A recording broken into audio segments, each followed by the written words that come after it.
to do this so late at night. I had to walk out on my entire jazzercise class. It was embarrassing.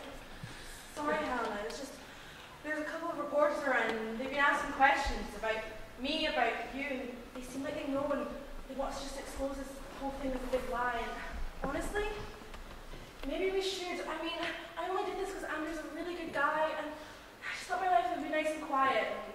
This is the opposite. Shit. Okay, Helen Pt2. I wish you would call me that. Okay, well, you know the story. Obviously, it's all fake, but as long as we act like it's real enough, they have to leave us alone eventually, right? I have a whole new life now, and when we've gone too far to turn back, it would be humiliating. But no buts. Remember that time, 3 years ago, when you had to bake a cake for the church fair, and you forgot? And the night before, I made you the most incredible cake you would have ever tasted? Andrew made it, but I bought those ingredients, so you owe me. So keep pretending to be my reincarnated spirit while I fake my own death. Got it? Fine. Glad we agree. Now, you'll excuse me? I have a class to teach.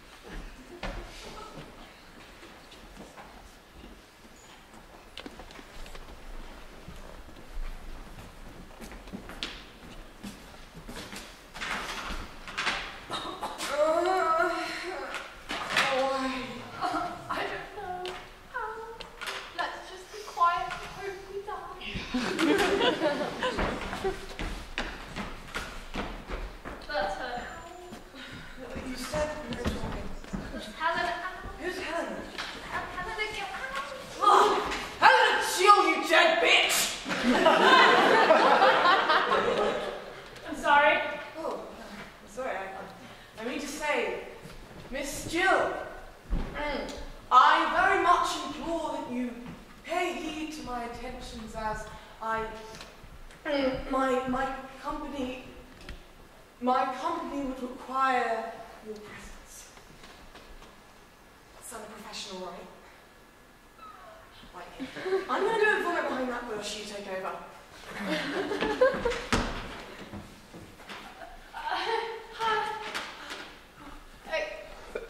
What my colleague was trying to say is that we would very much like to talk to you about Andrew Gill, the man who some believe is your ex-husband who you ran away from. Sorry. Sorry for what, dear? Sorry for accusing you.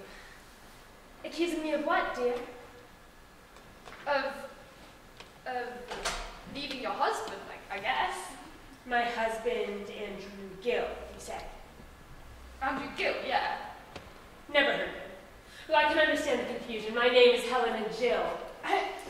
Yeah, but you responded when my colleague when she called your name, Helen Jill. Our names are very similar. It's only to be expected.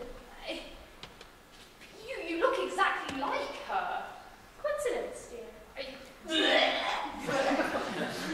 You sound exactly like her. Big coincidence, dear. You do all of the same things that she did. Massive coincidence. Dear. Anything else I can help you with?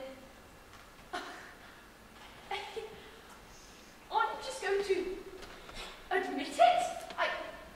Andrew is upset.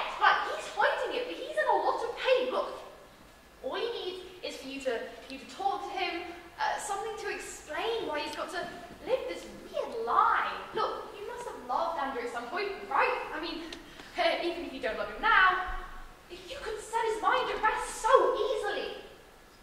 Can't you just talk to him? Please? Talk to who? It seems like it's this man who needs to do the talking. That is to say, his wife was most likely under a lot of pressure. He's the one who's being delusional and feels like he's on some sort of apology when really he's the one who drove her to it, I assume. Is she not entitled to a happy life herself? Is she not allowed to do that without leaving her friends and her town? No, you might say that this Andrew, whatever his name is, hasn't done anything wrong, but she wanted a change, and Or is this such a messy thing, you know? No, this just seemed easier. For her. Presumably. But all you have to do is talk to him? No. All you have to do is talk to him. I don't have any idea who you're talking about.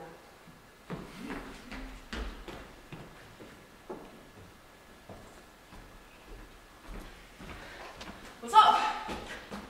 Where'd Hannah go?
Yeah, we're not doing the Andrew Gill story anymore.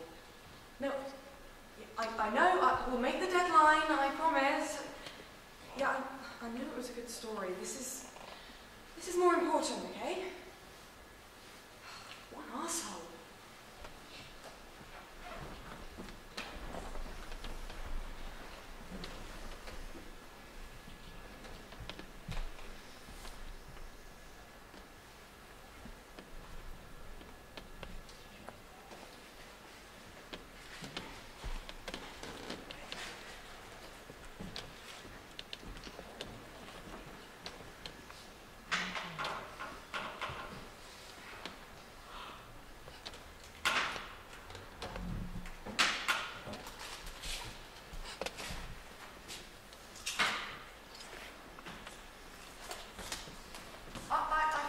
I can hear someone at the door.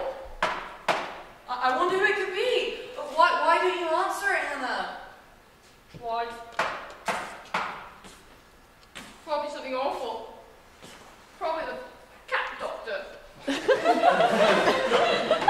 Say that Trevor's ear infections come back and his eye is doing that squelchy thing like... Come on, you two.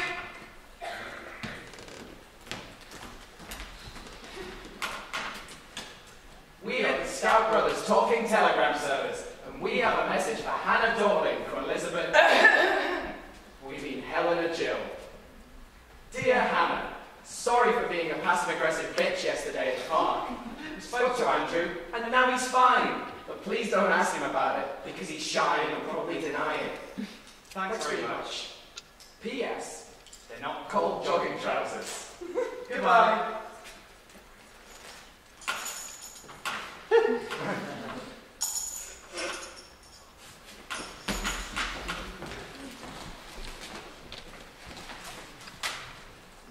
you write that? I thought you were a professional writer. Well, Helena Jill isn't, which explains why she writes like me when I've got a hangover and I'm drinking vodka to cope with it.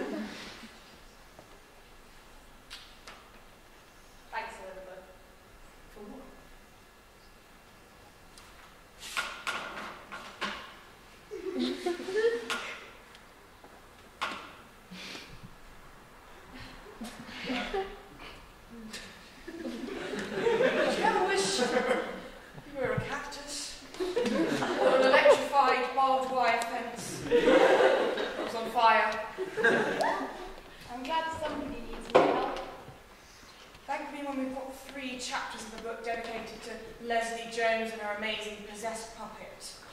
Now, let me go.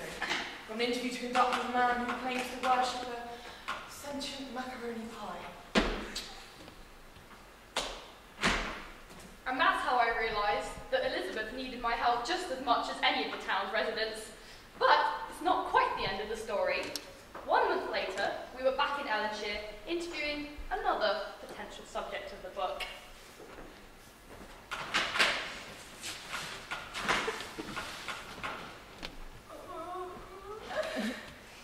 Why did this happen again?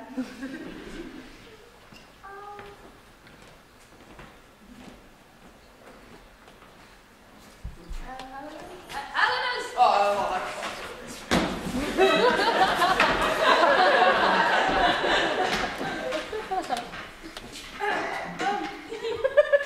Hi! Hannah! We've been hoping to run into you. Andrew told me all about how nice you were, even when he started talking about scrambled eggs again. Scrambled eggs. I thought that was a metaphor. What's a metaphor? Scrambled eggs. I thought scrambled eggs were a breakfast. Or maybe a brunch if you're feeling European. Then you've got to make it a bit more filling, though, don't you? Maybe cut up a bit of sausage and mix that in. Some people find that a bit overpowering, though. You two were talking again. When I saw the hard work you were doing, I thought I had to help. So I looked you in the car for a bit of water for 7 hours, and then Helen agreed to give up the whole charade. See, as myself and Andrew agreed, I'm just too nice of a person. I didn't want to hurt poor Andrew's feelings. He's the kind of sensitive soul I am. So you'll be getting to go for our couples therapy in a few weeks.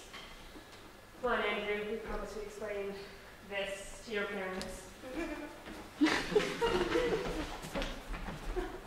You know, I'm going to stay with Andrew, but I'm going to go back to my original name, Helena Bonham Carter. Coincidence, dear, but you know, I was wrong about you. I think what you're doing might actually be helping, so thanks, both of you.